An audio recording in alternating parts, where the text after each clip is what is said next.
ایک مومن کا سرمایہ اللہ کی ذات پر اعتماد اور بھروسہ کرنا ہے۔ جب مشکل حالات ہوں، پریشانیوں کا دور ہو اور سخت ترین حالات سے انسانوں کو گزارا جا رہا ہو تو انہیں اپنے قوت بازو پر بھروسہ کرنے کے بجائے اللہ کی ذات پر بھروسہ کرنا چاہیے۔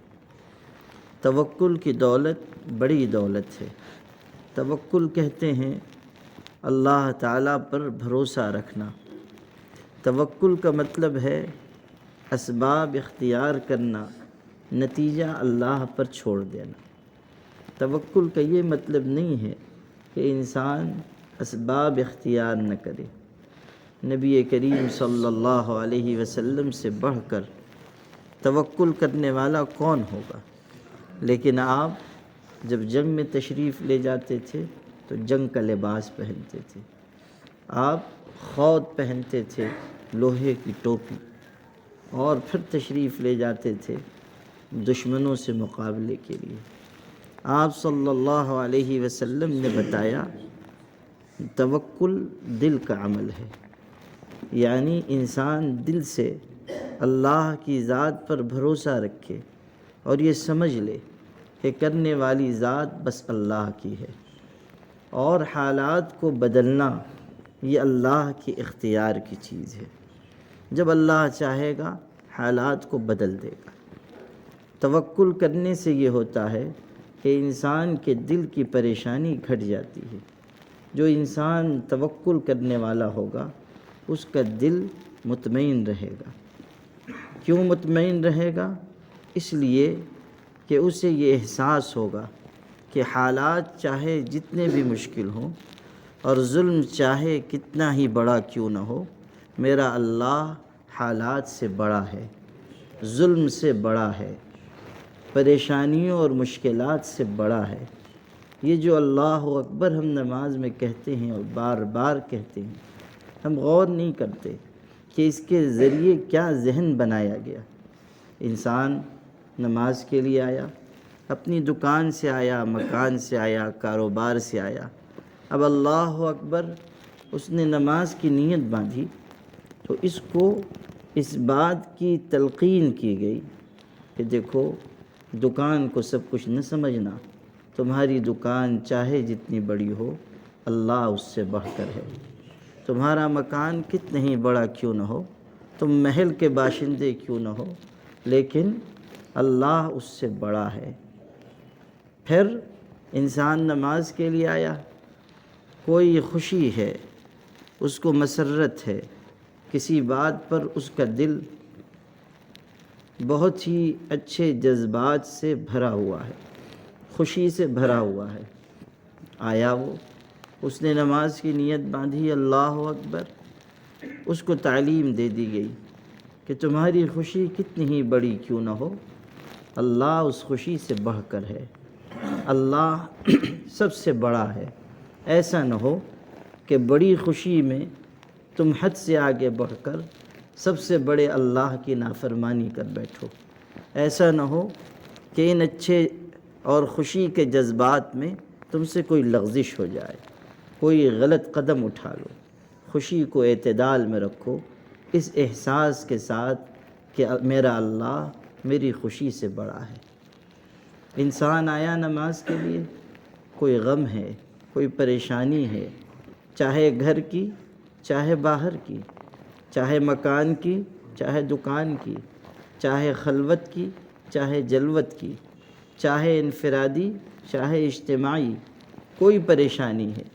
وہ یہ سوچ رہا ہے کہ میرے گھر کے حالات اچھے نہیں، یا یہ سوچ رہا ہے کہ میرے ملک کے حالات اچھے نہیں، مصائب ہیں، پریشانیاں ہیں، ظلم ہو رہا ہے، فساد ہو رہا ہے، بدامنی پھیل رہی ہے۔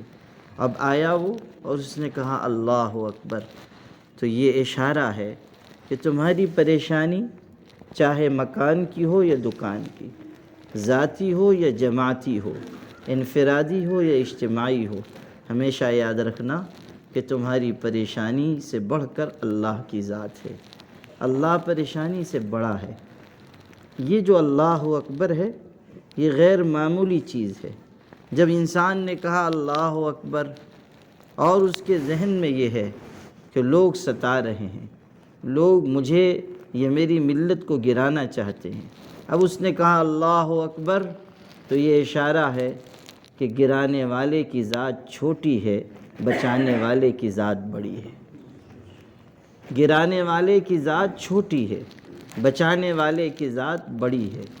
یہ اظہار ہے اللہ اکبر کہ جو ہمارا برا چاہ رہے ہیں، جو ہمیں ختم کرنا چاہتے ہیں، جو ہمارے راستے میں رکاوٹیں کھڑی کر رہے ہیں، وہ چھوٹے ہیں، بہت چھوٹے ہیں۔ میرا اللہ بڑا ہے، بہت بڑا ہے، بلکہ سب سے بڑا ہے۔ اللہ اکبر یہ اس بات کی تعلیم ہے کہ اللہ کی ذات سب سے زیادہ قوت والی ہے، سب سے زیادہ طاقت والی ہے، سب سے زیادہ حالات پر قابو رکھنے والی ہے۔ یہ جو کہا ان اللہ علی کل شیء قدیر، کبھی آپ نے سوچا کہ یہ کیوں بار بار کہا جاتا ہے؟ کیوں قرآن میں یہ آیت بار بار آتی ہے؟ یہ ٹکڑا کیوں دہرایا جاتا ہے؟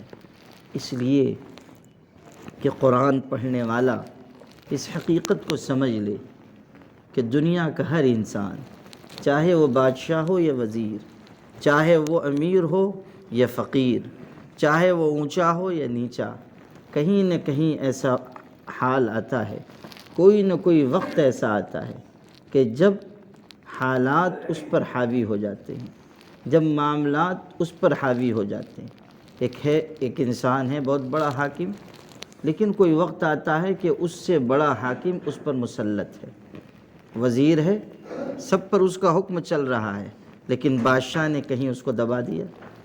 بادشاہ ہے، کوئی وقت ایسا آیا کہ اپنی تمام تر طاقت کے باوجود رعایا نے اس کو دبا دیا، اس کو ہٹا دیا، جو ایسے حالات بنا دیے کہ وہ خطرات میں گر گیا۔ ایک آفیسر ہے، پولیس انسپکٹر ہے، سب پہ دادا گیری کرتا ہے، لیکن ایس پی آ جائے تو وہی دم دبائے ہوئے کتے کی حالت اس کی ہو جاتی ہے۔ ایس پی ہے تو اس سے اوپر کا آفیسر اس کے سامنے وہ دب گیا۔ یعنی دنیا کا ہر انسان کہیں نہ کہیں، کبھی نہ کبھی حالات اس پر حاوی ہو جاتے ہیں اور وہ مغلوب ہو جاتا ہے۔ ان اللہ علی کل شیء قدیر میں یہ اظہار ہے کہ دنیا کا ہر انسان اور دنیا کی ہر مخلوق مغلوب ہوگی، مگر اللہ ایسا ہے جو ہمیشہ غالب رہے گا۔ ان اللہ علی کل شیء قدیر، اللہ ہر چیز پر غلبہ رکھنے والا ہے، قدرت رکھنے والا ہے۔ کبھی کوئی زمانہ، کبھی کوئی وقت، کبھی کوئی حالت ایسی نہیں آئے گی کہ جب اللہ پر کوئی حاوی ہو جائے یا اللہ کے ارادے کو کوئی روک سکے، کبھی ایسا نہیں ہوگا۔ سب کچھ کرنے والی ذات اللہ کی ہے۔ ان اللہ علی کل شیء قدیر یہ ہے کہ اللہ تعالیٰ کبھی کسی زمانے میں کہیں مغلوب نہیں ہوگا، کبھی اس کے اوپر کوئی چیز حاوی نہیں ہو سکتی، کوئی جذبہ اس پر غالب نہیں آ سکتا۔ انسان کوئی فیصلہ کرتا ہے، کبھی غم ہے تو غم میں کبھی کوئی غلط فیصلہ کر دیتا ہے، کوئی زیادہ خوشی ہے غلط فیصلہ کر بیٹھتا ہے، کبھی زیادہ غصہ ہے غلط فیصلہ کر بیٹھتا ہے، کبھی حالات کا مارا ہوا ہے غلط فیصلہ کر لیا کہ خودکشی کر لی۔ ایسا ہوتا ہے کیوں؟ کوئی جذبہ حاوی ہو گیا، غصے کا جذبہ یا خوشی کا جذبہ یا غم کا جذبہ یا صدمہ انسان پر حاوی ہو گیا۔ اللہ کے بارے میں یہ بات ہے کہ اس کے اوپر کوئی جذبہ کبھی غالب نہیں آ سکتا، وہ جذبات سے الگ ہے۔ کبھی ایسا نہیں ہوگا کہ انسانوں کی طرح کوئی چیز اس کے اوپر حاوی ہو جائے۔ ان اللہ علی کل شیء قدیر، اللہ وہ قدرت رکھنے والا ہے، اس پر غلبہ پانے والا کوئی نہیں ہے۔ یہ تربیت ہے قرآن مجید کی، جسے ہمیں سیکھنا چاہیے اور سمجھنا چاہیے کہ حالات مشکل ہیں تو ہمارا اعتماد اللہ کی ذات پر ہے، اس لیے کہ کام بنانے والی اللہ کی ذات ہے۔ حسبنا اللہ ونعم الوکیل، صحابہ کرام کو ڈرایا گیا، ان الناس قد جمعوا لکم فاخشوہم فزادہم ایمانا وقالوا حسبنا اللہ ونعم الوکیل۔ صحابہ سے کہا گیا کہ سارا عرب تمہارے خلاف جمع ہو گیا، اور تم ان کے مقابلے میں بہت تھوڑے ہو، اس لیے تم ان سے ڈرو، پیچھے ہٹ جاؤ۔ تو بجائے اس کے کہ ان کے اندر بزدلی آتی، ان کا ایمان بڑھ گیا اور انہوں نے کہا اللہ ہمارے لیے کافی ہے اور وہ بہترین کام بنانے والا ہے۔ حسبنا اللہ ونعم الوکیل، یہ ہے توکل، یہ ہے اعتماد علی اللہ، اللہ پر بھروسہ کرنا۔ لیکن اس کا مطلب یہ نہیں ہے کہ حالات آ جائیں تو آدمی کوٹھری میں گھس جائے اور لحاف بھی اوڑھ لے اور لائٹ بھی بجھا دے اور اس کے بعد قنوت نازلہ پڑھے کہ اللہ دشمنوں کو دفع فرما۔ یہ توکل نہیں ہے، یہ بزدلی ہے۔ آپ توکل کا نام دے کر اپنی بزدلی کو، اگر اپنی بزدلی پہ پردہ ڈالنا چاہتے ہیں یا مصلحت کا نام دے کر بزدلی پہ پردہ ڈالنا چاہتے ہیں تو بات دوسری ہے۔ یہ جو رنگا رنگ کے غلاف ہم لوگوں نے خرید رکھے ہیں وہ ہم لوگوں کو کام آتے ہیں۔ کبھی کبھی اپنی غلطیوں کو چھپانے کے لیے ہم لوگ اپنے اوپر رنگین کاغذ چڑھا لیتے ہیں۔ وہ ہوتا ہے نا، کسی کو تحفہ دینا ہے تو اندر 50 روپے کی چیز ہے، اوپر 10 روپے کا رنگین کاغذ لگا دیجیے تو معلوم ہوگا اندر 2000 روپے کا تحفہ ہے۔ تو یہ جو ہم لوگ اپنی غلطیوں کو ڈھانپتے ہیں مختلف ناموں سے، یہ ہماری عقل مندی کی بات ہے، لیکن خدا کے ہاں یہ چلنے والی نہیں۔ توکل کا مطلب ہے اسباب اختیار کرو، ہمت دکھاؤ اور نتیجہ اللہ کے سپرد کرو۔ نبی کریم صلی اللہ علیہ وسلم تشریف رکھتے تھے، ایک صحابی آئے، حضرت نے پوچھا اونٹ کدھر ہے؟ باہر ہے۔ باندھ دیا ہے؟ نہیں باندھا، اللہ پر بھروسہ کیا۔ حضرت نے فرمایا جاؤ پہلے اس کو باندھو پھر اللہ پہ بھروسہ کرو۔ اعقلھا ثم توکل علی اللہ، پہلے باندھو اس کے بعد اللہ پہ بھروسہ کرو۔ یہ نیا توکل نہ نکالو، نئی ایجاد نہ کرو۔ ایک صاحب تھے، روزی تنگ تھی، سوچا کہ دوسرے شہر میں جا کے کماؤں گا۔ وہ جا رہے تھے، جنگل سے گزر ہوا تو درخت کے نیچے ٹھہرے تھے، سستانے کے لیے دیکھا کہ درخت پر ایک سانپ ہے اور سانپ اندھا ہے، آنکھ اس کی نہیں ہے۔ سوچنے لگے کہ یہ کیسے کھاتا ہوگا اندھا سانپ درخت پر، یہ تو بھوک سے مر جائے گا۔ تھوڑی دیر میں دیکھا کہ ایک چڑیا آئی اور وہ کچھ کھانے کی چیز سانپ کے لیے لے کر آئی اور اس نے سانپ کو کھلایا۔ پھر گئی پھر آئی، پھر گئی پھر آئی۔ تو ان کے دل میں یہ خیال آیا کہ جو اللہ اندھے سانپ کو کھلا رہا ہے وہ مجھ کو بھی کھلائے گا، مجھ کو دوسرے شہر جانے کی ضرورت نہیں ہے، واپس چلتا ہوں۔ واپس آ گئے، ایک بزرگ سے ملاقات ہو گئی، وہ جانتے تھے کہ یہ گئے ہوئے ہیں کمانے کے لیے، تو پوچھا کہ کیسے چلے آئے، تم تو گئے تھے کمانے؟ تو انہوں نے یہ قصہ سنایا اور کہنے لگے کہ مجھے یہ خیال ہوا کہ جو اللہ اندھے سانپ کو کھلا رہا ہے مجھ کو بھی کھلائے گا۔ تو اس بزرگ نے کتنا خوبصورت جواب دیا، فرمایا کہ دیکھو تم نے غلط راستہ اپنایا، تم نے اندھا سانپ بننا قبول کیا، وہ پرندہ بننا قبول نہیں کیا جو محنت سے اپنی روزی بھی کماتا ہے اور دوسرے کو بھی روزی پہنچاتا ہے۔ تم نے اپنے لیے راستہ اندھا سانپ بننے کا اختیار کر لیا۔ تمہیں یہ چاہیے تھا کہ پرندے سے سبق لیتے کہ وہ خود بھی کھا رہا ہے اور دوسرے کو بھی کھلا رہا ہے، تم نے اندھا سانپ بننا قبول کر لیا۔ فطرتیں الگ الگ ہوتی ہیں، انسان ایک ہی چیز سے کوئی اور بات سمجھتا ہے، دوسرا انسان دوسری بات سمجھتا ہے۔ ایک صاحب تھے، شرابی تھے، ایک صاحب نے چاہا کہ ان کو سمجھائیں کہ شراب بہت نقصان دہ ہے، تو انہوں نے ان کو بٹھایا، بڑے اہتمام سے شراب منگائی اور چند کیڑے مکوڑے لیے اور اس کو ایک گلاس میں ڈال دیا اور شراب اس میں اونڈے لی۔ تو جب کیڑوں پر وہ شراب پڑی گلاس میں، وہ سب کیڑے مر گئے۔ ظاہر ہے شراب کی تیزی کے آگے وہ کیا ٹھہرتے۔ یہ دکھا کر اس شرابی اپنے ساتھی کو اس نے نصیحت کی کہ دیکھو شراب اتنی نقصان دہ ہے، یہ جانداروں کو نقصان پہنچا دیتی ہے، زندگی لے لیتی ہے۔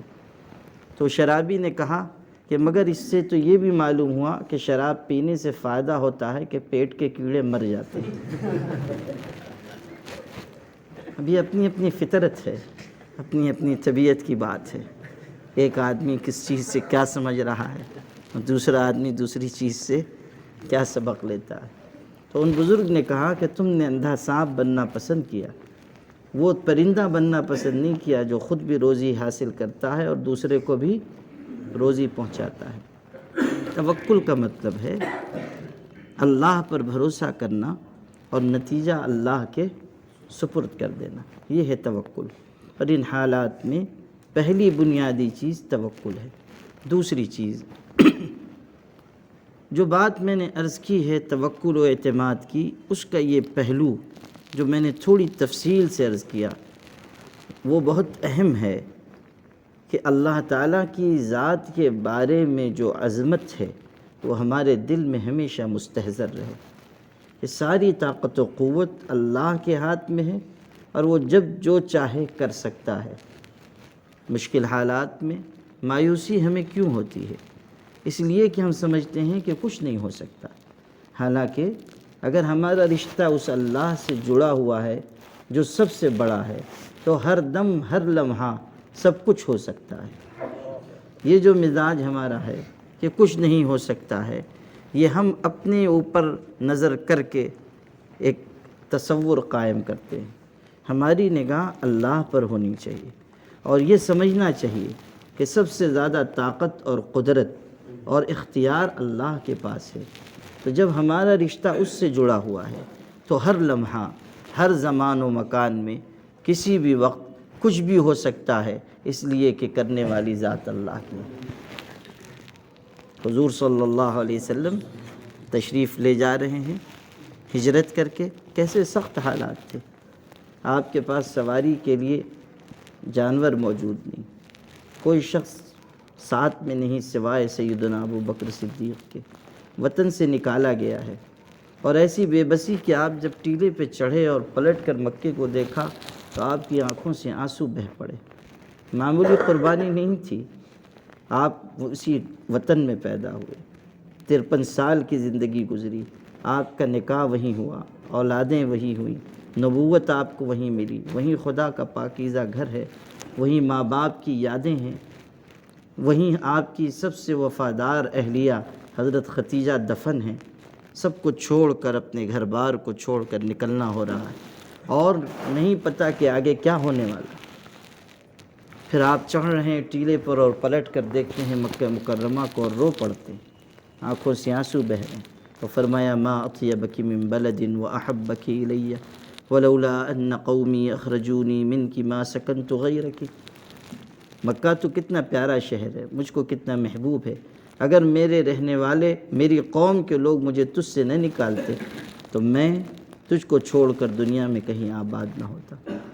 آنسوؤں کے ساتھ آپ نے اپنا وطن چھوڑا، غار ثور میں گئے.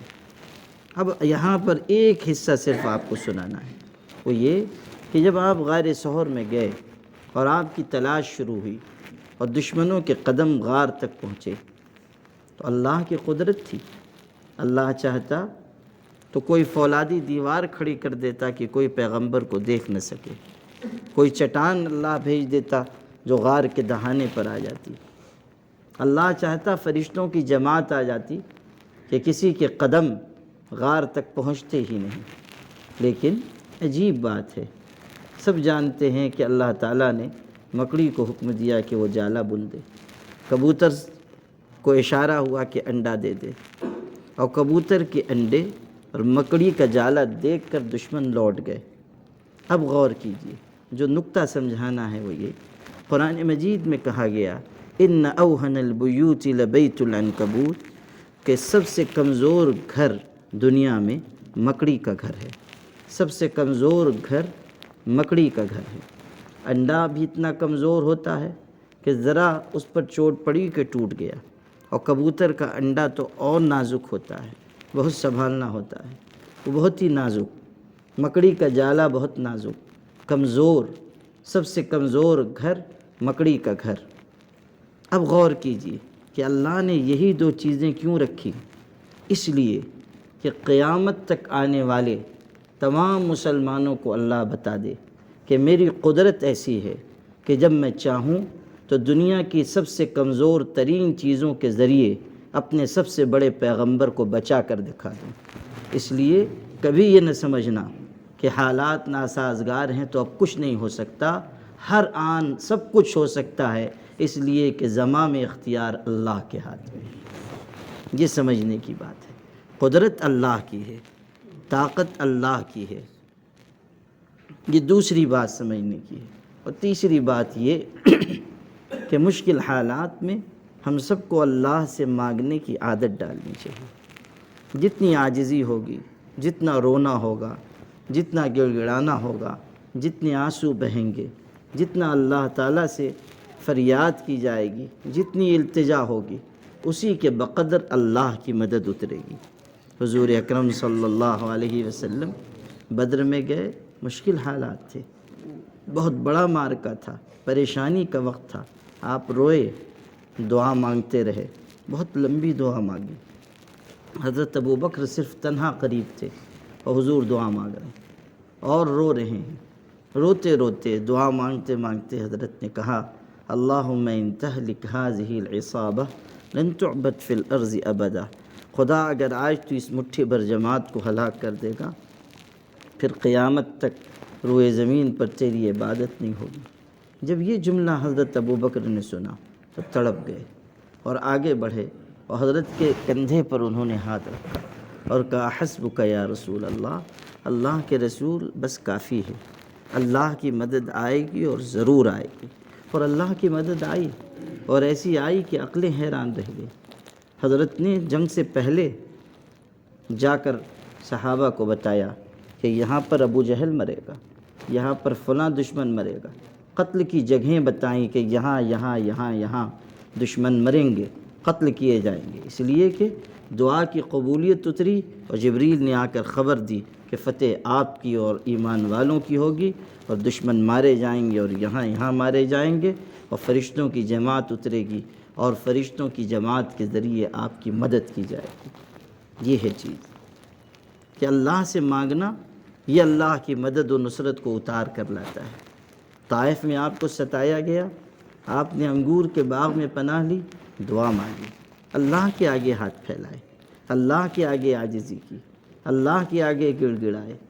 جب کوئی مشکل آئی، اللہ کے پاک رسول صلی اللہ علیہ وسلم نے دعا کی، اللہ سے مانگا۔ اسی کا حکم ہے، قال ربکم ادعونی استجب لکم، تمہارے پروردگار نے کہا مجھ سے مانگو میں عطا کروں گا، مجھ سے مانگو میں قبول کروں گا۔ اللہ تعالیٰ نے اس ٹکڑے میں دو باتیں کہی ہیں، ایک بات حکم کی، ایک بات وعدے کی۔ حکم ہے مانگنے کا، وعدہ ہے مانگ کو پورا کرنے کا۔ دو باتیں ہیں، ایک ہے حکم اور ایک ہے وعدہ۔ اگر ہم حکم پر عمل کریں گے، وعدہ خود بخود پورا ہوگا۔ دل میں یقین تو ہو، مضبوط یقین ہو، اور ایسا یقین ہو کہ قبول کرنے والی ذات اللہ کی ہے اور اس نے کوئی شرط نہیں رکھی کہ اگر مانگنے والا نیک ہوگا تو میں قبول کروں گا۔ حکم دیا، مانگو میں تمہاری مانگ پوری کروں گا۔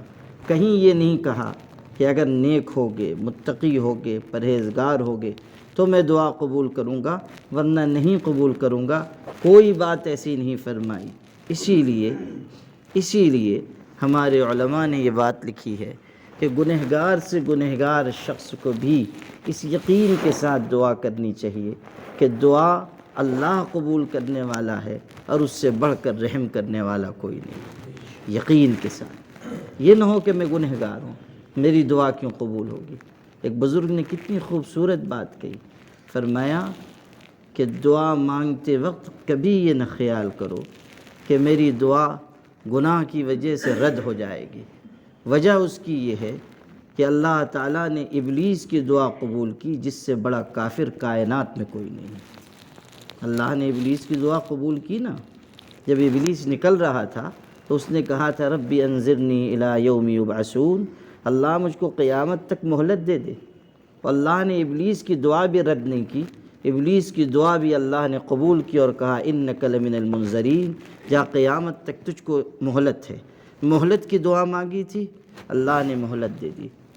اگر وہ مانگ لیتا کہ مغفرت کر دے تو مغفرت ہو جاتی، مہلت کی دعا مانگی، مہلت مل گئی۔ تو جب اللہ نے سب سے بڑے کافر کی دعا رد نہیں کی تو ہم تو مومن ہیں، ہم تو خدا کو ماننے والے ہیں، ہم تو اس کے آگے سجدہ کرتے ہیں، چاہے جتنے ٹوٹے پھوٹے ہوں، مگر ہیں تو اسی پروردگار کے اور اسی کا نام لینے والے ہیں اور اسی کی طرف لوٹ کر جانے والے ہیں۔ تو اس لیے مانگیں اور اس یقین سے مانگیں کہ دینے والی ذات اللہ کی ہے اور اس کے خزانے کبھی خالی نہیں ہوں گے اور اس کے خزانے میں کوئی کمی نہیں ہے۔ تو اس یقین کے ساتھ اللہ سے مانگنا، یہ مشکل حالات میں ایمان والوں کا شیوہ و شعار ہونا چاہیے۔ 3 باتیں ہیں، توکل اور اعتماد علی اللہ، دوسری چیز اللہ کی طاقت و قوت پر یقین، اس کی قدرت کاملہ پر یقین، اس کی مدد و نصرت پر یقین، اور تیسری چیز اللہ سے مانگنا اور اس طور پر مانگنا کہ دینے والے کو رحم آ جائے اور وہ ہمیں اتنا دے کہ ہم اس کی نعمتوں اور عطا و بخشش کو اٹھانے کی تاب نہ لا سکیں۔